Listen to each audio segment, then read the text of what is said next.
अगर आप एनडीए में 450 प्लस मार्क्स ऑब्टेन करना चाहते हैं तो आज से मिशन पॉसिबल यूट्यूब चैनल को फॉलो करना स्टार्ट कर दीजिए। आपका राह बिल्कुल आसान हो जाएगा।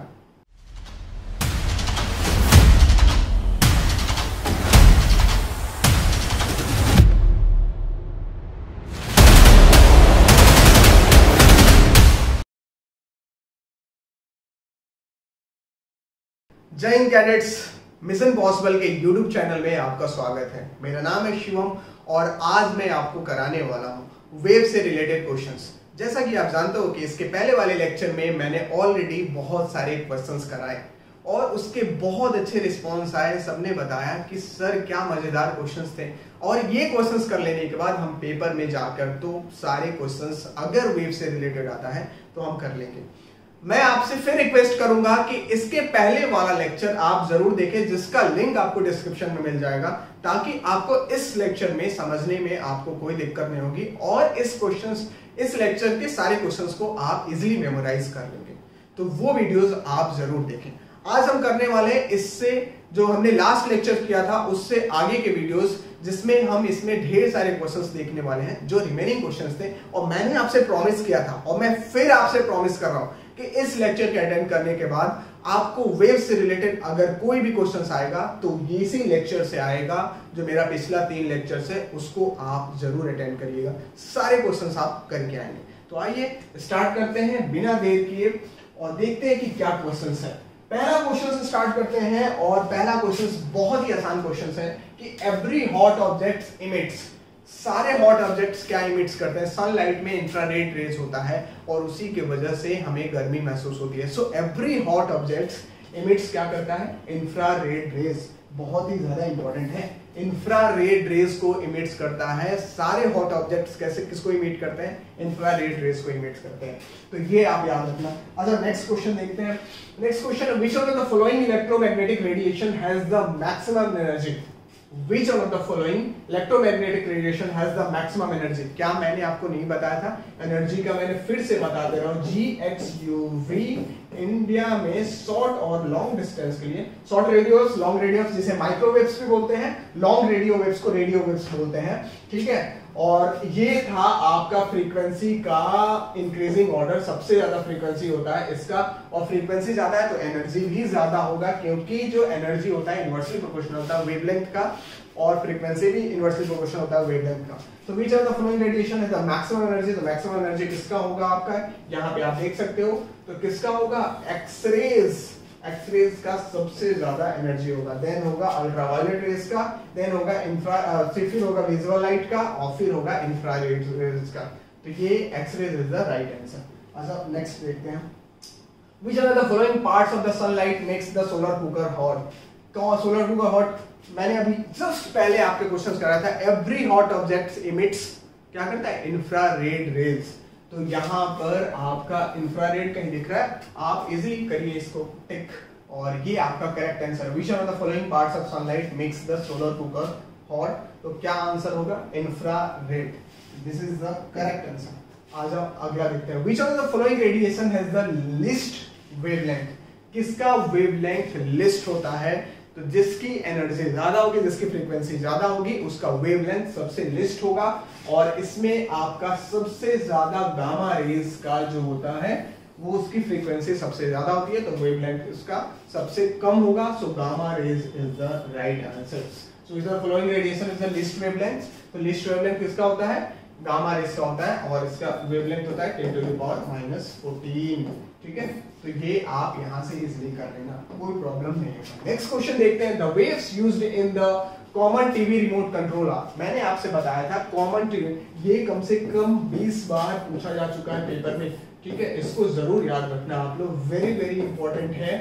और मैंने आपको टीवी रिमोट कंट्रोल में इंफ्रारेड रेज का यूज किया जाता है। बहुत बार पूछा है टीवी रिमोट कंट्रोल में किसका यूज किया जाता है? वो इंफ्रारेड रेज का यूज किया जाता है और ये आपका करेक्ट आंसर सर, ठीक है। तो आप इसमें कंफ्यूज मत होना। नेक्स्ट क्वेश्चन देखते हैं। Wave used for telecommunication are visual light, infrared, ultraviolet और माइक्रोवेव। टेलीकम्युनिकेशन के लिए माइक्रोवेव का यूज किया जाता है। टेलीकम्युनिकेशन में किसका यूज किया जाता है? माइक्रोवेव्स का, जिसे हम शॉर्ट रेडियो वेव्स भी बोलते हैं। शॉर्ट रेडियो वेव्स भी बोलते हैं और इसे हम हर्ट्जियन वेव्स भी बोलते हैं। तो माइक्रोवेव का यूज किया जाता है टेलीकम्युनिकेशन में, इसका शॉर्टर वेवलेंथ होता है, फ्रीक्वेंसी ज्यादा होता है, तो टेलीकम्युनिकेशन में हम माइक्रोवेव का यूज करते हैं। ये भी एक इंपॉर्टेंट क्वेश्चन में से एक है। Which are one among the following waves carries the maximum energy per photon? Which maximum energy पर फोटोन कौन कैरी करता है? मैंने आपको बताया था एनर्जी सबसे ज्यादा किसमें होती है, तो मैंने जिसमें फ्रीक्वेंसी ज्यादा होती है उसमें एनर्जी सबसे ज्यादा होती है, और इसमें आपको ऑप्शन जो दिख रहा है उसमें एक्सरेज सबसे ज्यादा एनर्जी पर फोटोन कैरी करता है। सो आपके ऑप्शन के अकॉर्डिंग एक्सरेज ही होगा। अगर गामा रेज रहता है तो फिर गामा रेज हम टिक करते हैं। So this is X ray is the correct answer.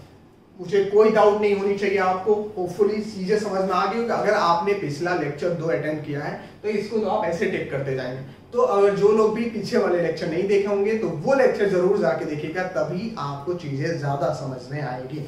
अच्छा नेक्स्ट देखते हैं और नेक्स्ट क्वेश्चन करते हैं। नेक्स्ट क्वेश्चन है which one of the following is non electromagnetic in nature? किसका नॉन इलेक्ट्रोमैग्नेटिक होता है? कैथोड रेज, मैंने कल बताया था आपको, cathode rays, canal rays, right, alpha rays, beta rays और sound waves, ultrasonic waves are not electromagnetic in nature.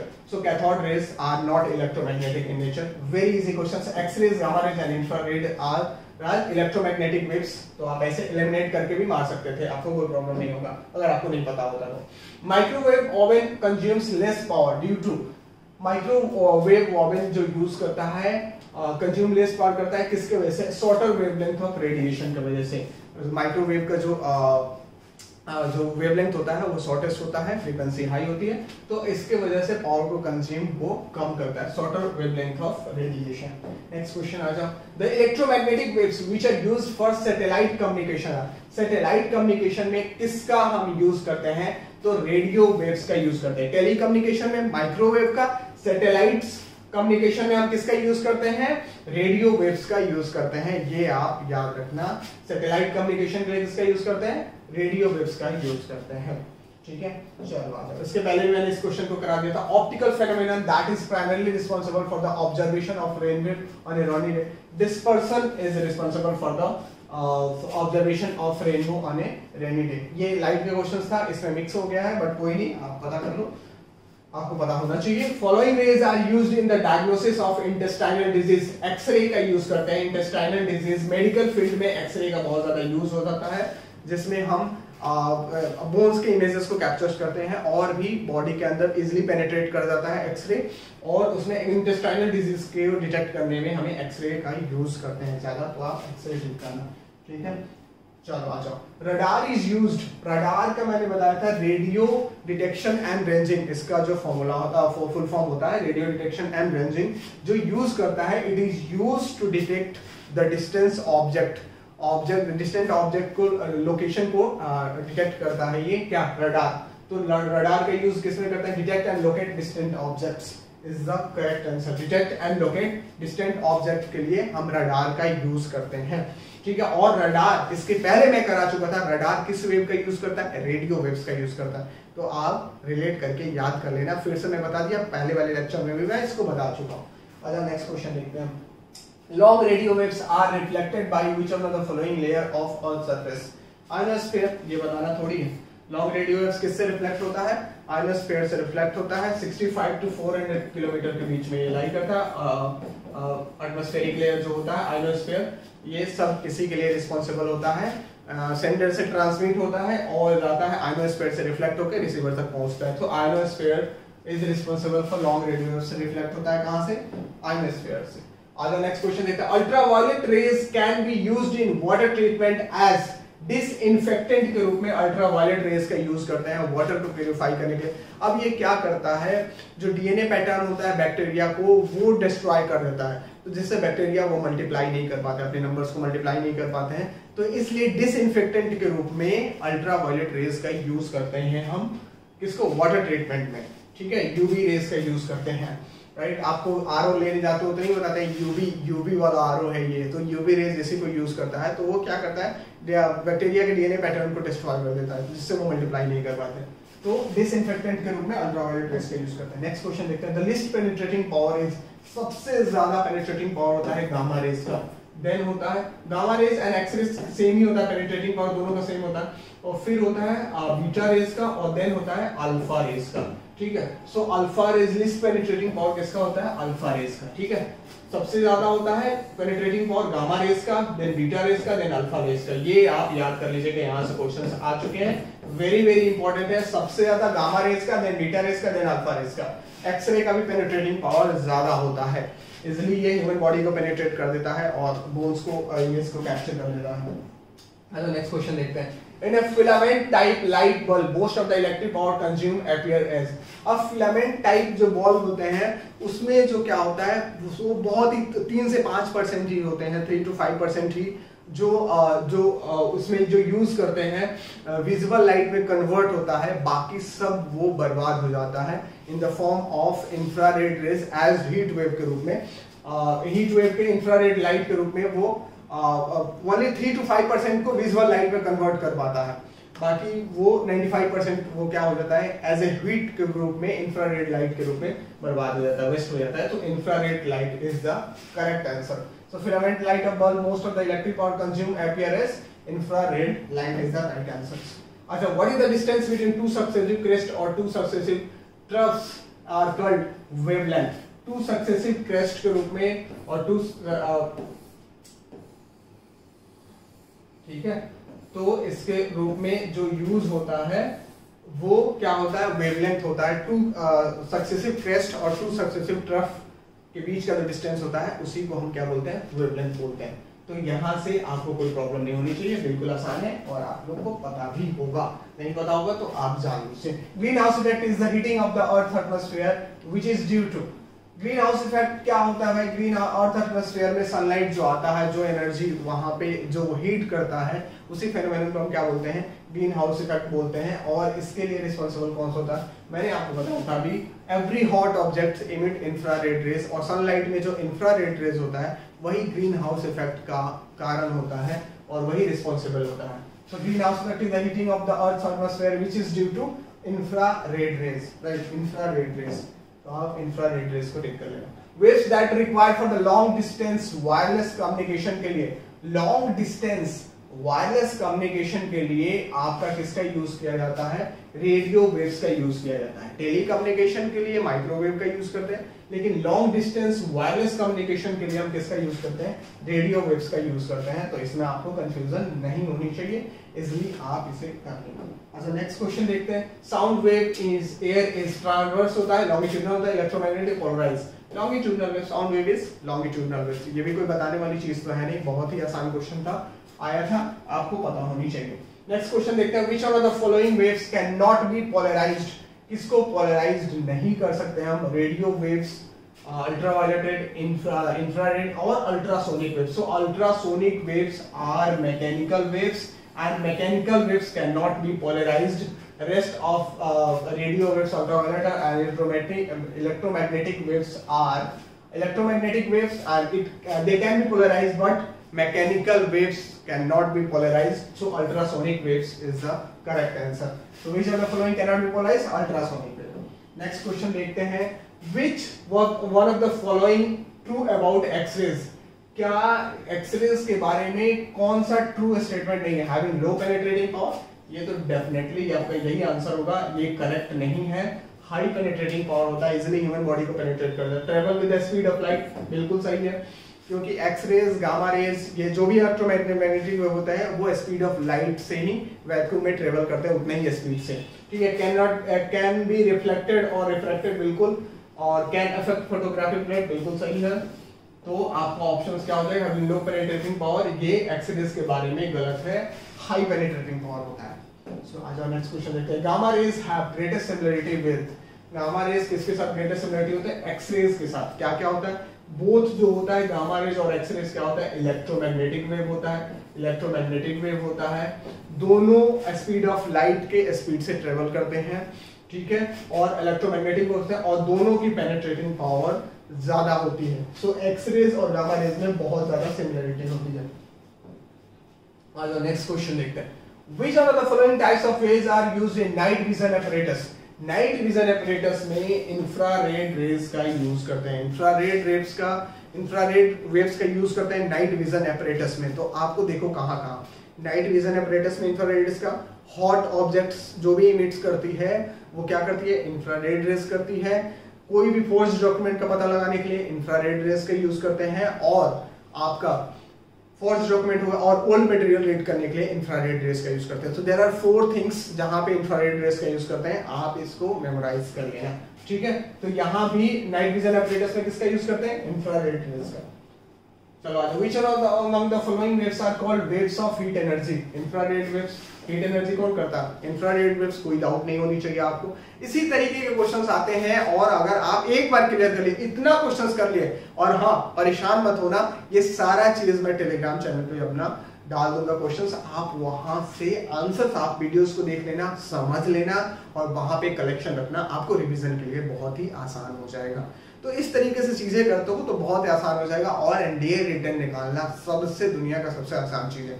हालांकि आप नहीं कर पाते हो, और उसको कराने के लिए हम आपके साथ हैं, कराएंगे, क्योंकि मुझे और मेरी टीम को पता है कि आप कैसे पेपर क्लियर कर सकते हैं और क्या चीजें हैं, क्योंकि मैंने खुद पेपर क्लियर किया है, और ये पेपर क्लियर कर जो किया है, जो चीज जिसको जिसने एनालाइज किया वही आपको सही तरीके से गाइड कर सकता है, बता सकता है कि कम चीजें पढ़कर आप ज्यादा से ज्यादा स्कोर कर सकते हैं, राइट। तो इस बात का आप ध्यान रखें। नेक्स्ट क्वेश्चन देखते हैं। The next question is the most familiar form of radiant energy in sunlight that causes tanning and sun burning of human skin is called ultraviolet radiation, visible radiation, infrared radiation, microwave radiation। भाई heat और सन tanning किससे होता है, किससे होता है, infrared radiation से होता है। वही तो हॉट, वो भी जो भी इमिट्स, हॉट ऑब्जेक्ट्स इमिट्स करते हैं वो क्या करते हैं, इंफ्रारेड रेडिएशन। तो infrared radiation is the right answer. अच्छा नेक्स्ट क्वेश्चन देखते हैं। नेक्स्ट क्वेश्चन है आपका, पूछा है इंफ्रारेड रेडिएशन। अब इससे पूछा है कि आप इसको मैच करिए कि किसका वेवलेंथ क्या होगा। ये वेवलेंथ का है और ये आपको इलेक्ट्रोमैग्नेटिक वेव्स का है। तो मैंने आपको बताया था कि सबसे ज्यादा गामा रेज का सबसे कम वेवलेंथ होता है जेन एक्स का होता है, फिर अल्ट्रावायलेट रेज का होता है, फिर विजिबल रेडिएशन का होता है, फिर इंफ्रारेड रेज का होता है, फिर शॉर्ट रेडियो वेव्स का, फिर लॉन्ग रेडियो वेव्स का होता है, ठीक है। Short radio, long radio. तो इसमें आप इजीली कर लोगे, टिक कर लोगे अपना, जो भी सबसे कम होता है किसका, गामा रेज का। तो गामा रेज का होगा तो 10⁻⁻12 हो जाएगा। सो गामा रेज का 10⁻⁻12 हो जाएगा। फिर एक्स रेज का होगा तो एक्स रेज का 10⁻10 हो जाएगा। फिर अल्ट्रावायलेट रेडिएशन का होगा, फिर अल्ट्रावायलेट रेडिएशन का 10⁻8 हो जाएगा, और फिर किसका, इंफ्रारेड रेडिएशन का 10⁻5 हो जाएगा। 10⁻5 है, ये 10⁻12 है, ठीक है। तो यहाँ पे आप कर सकते हो, कोई प्रॉब्लम नहीं होगा। तो ये बहुत ही आसान क्वेश्चन था जिसे आप कर सकते हो। नेक्स्ट क्वेश्चन देखते हैं। Which of the following types of radiation has the shortest wavelength? shortest wavelength किसका होता है? shortest wavelength कौन किसका होता है? रेडियो वेव्स का, विजिबल लाइट का, इंफ्रारेड रेज का और अल्ट्रावायलेट रेज का। तो किसका होगा shortest wavelength? सबसे shortest wavelength होगा अल्ट्रावायलेट का, क्योंकि उसके बाद ही होता है GXUV, जिसमें अल्ट्रावायलेट रेडिएशन का सबसे शॉर्टेस्ट वेवलेंथ होगा। और नेक्स्ट क्वेश्चन देखते हैं हम। Consider the following statement, X-rays can pass through aluminium, सही है। Can be deflected by magnetic field, दूसरा नहीं, बिल्कुल गलत है। Move with velocity less than that of velocity of ultraviolet रे इन वैक्यूम, नहीं। Which of the statement is are correct? सिर्फ एक ऑप्शन करेक्ट है, that is can pass through aluminium, aluminium के थ्रू पास किया जा सकता है। So only one is the correct answers। दूसरा गलत है, can be deflected by magnetic field, बिल्कुल नहीं, क्योंकि ये चीज में कोई चार्ज नहीं होता है, न्यूट्रल होता है, तो वो डिफ्लेक्ट नहीं कर सकता मैग्नेटिक फील्ड में। Move with the velocity less than that of velocity of ultraviolet रे, सारे electromagnetic wave speed of light किसके इक्वल स्पीड से ट्रेवल करते हैं, तो ये भी गलत है। वो पूछ रहा है, और यही दो स्टेटमेंट था, तो सिर्फ फर्स्ट स्टेटमेंट इज करेक्ट। अच्छा नेक्स्ट ऑप्शन देखते हैं, और हो गया। Thank you so much. आपने अगर लास्ट तक वीडियो देखा है तो मेरा थैंक यू जरूर ले लीजिए। और ये क्वेश्चन था, इतने क्वेश्चंस कर लेने के बाद मैं फिर से गारंटी के साथ कर रहा हूं कि इससे बाहर क्वेश्चन नहीं जाएगा और आपका काम हो गया। तो क्या चाहिए आपको यार, और कुछ चाहिए क्या? बिल्कुल कुछ नहीं चाहिए। वेव से रिलेटेड क्वेश्चंस हर बार आते हैं 1 साल गैप करके, और आपका 2 क्वेश्चन फिक्स हो गया कि अगर आएंगे तो 2 क्वेश्चंस आपके लॉक हो जाएंगे और आप इजीली कर लेंगे। तो इसी तरीके का अगर आप कंटेंट चाहते हो तो मुझे जरूर सपोर्ट करिए, मिशन पॉसिबल यूट्यूब चैनल को सपोर्ट करिए, शेयर करिए, अपने दोस्तों के साथ बताइए, और मैं आपको इससे भी ज्यादा अमेजिंग कंटेंट्स लाइव लेकर आऊंगा और आपको कराऊंगा। तो मिलते हैं नेक्स्ट वीडियोस में एक नए कंटेंट के साथ, और इसी तरीके के मैं क्वेश्चंस और कंटेंट आपको देते रहूंगा। तो आप अपना सपोर्ट बनाए रखिए और मैं आपको अमेजिंग कंटेंट्स प्रोवाइड करते रहूंगा। तो मिलते हैं नेक्स्ट वीडियो में। Till then have a good day. जय हिंद।